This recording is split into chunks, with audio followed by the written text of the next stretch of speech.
Yes, ready, start. I am pleased to inaugurate the 8th Center of Bharatiya Vidya Bhavan's Gandhi Institute of Computer Education and Information Technology. I have also had the honor of inaugurating the 6th Center of the Institute in September. It has been set up at my ancestral home in Gwalior by a trust established in my father's memory.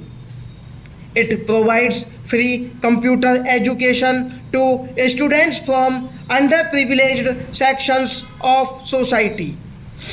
Many may wonder why this institute, which is dedicated to providing training in information technology, bears the name of Mahatma Gandhi. There is a misconception that Gandhiji was opposed to technology, and here we are dealing with information technology, which is at the cutting edge of high tech. It is necessary to remove this misconception. I am not an expert in IT. I have not even used a computer any time in my life. But I know that information technology promotes some of the essential components of the Gandhian and Indian vision of development. First and foremost, computers and other advances in IT, such as the internet, are a powerful tool for acquiring knowledge. And Gyan, as we all know, is highly extolled in our culture. Gyan Marg is indeed one of the paths to liberation. Secondly, IT is a major leveler in society. It empowers people even from underprivileged classes to quickly come up in life. It rewards people with ideas and innovativeness as it amply borne out by the success stories of Indian IT professionals and entrepreneurs abroad. In recent years, we have many success stories in India too.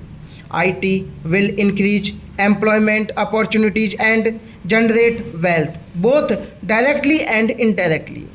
Shri Murli Deora tells me that all those who have completed their computer education course at the Gandhi Institute, which got well paid jobs in business and in industry.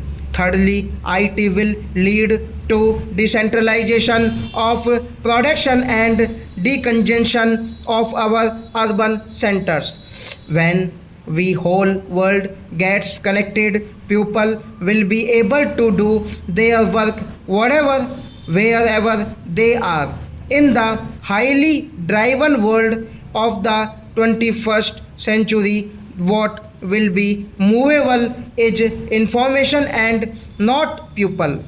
In short, IT is rapidly revolutionizing every aspect of our economy, education, communication, and entertainment. That is why, at a recent meeting in Bangalore, I urged the people to realize that IT stands for India's tomorrow. This is very much more for our people as such. For me, it is very satisfying to see the rapid spread of information technology in the country. But we need to march faster. That is why my government has set up the National Task Force in Information Technology and Software Development. In a short span of 6 months, the government has taken a number of initiatives to promote IT in the country. We have already accepted and started implementing the first report of the task force focusing on software development for exports. Our aim is to achieve software exports worth $50 billion by the year 2008. Just 2 days ago, the task force has submitted its second report aimed at making India a major hardware manufacturing center. It is presently being examined by a ministerial committee. I announced the salient features of the new internet policy in Bangalore last week. It allows companies in the private sector to become internet service providers. As promised, licenses will be issued to private ISPs before November 7. We believe that the creation of a modern high speed telecom infrastructure is a precondition for making India an IT superpower. The government has therefore initiated major steps to resolve outstanding issues in the telecom sector.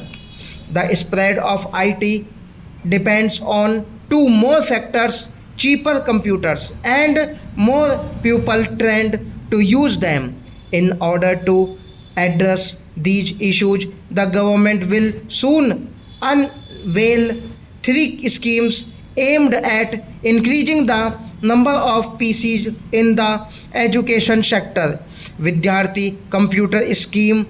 The highlight of these schemes will be make available of multimedia, have innovative financial packages to make a computer affordable even to ordinary family.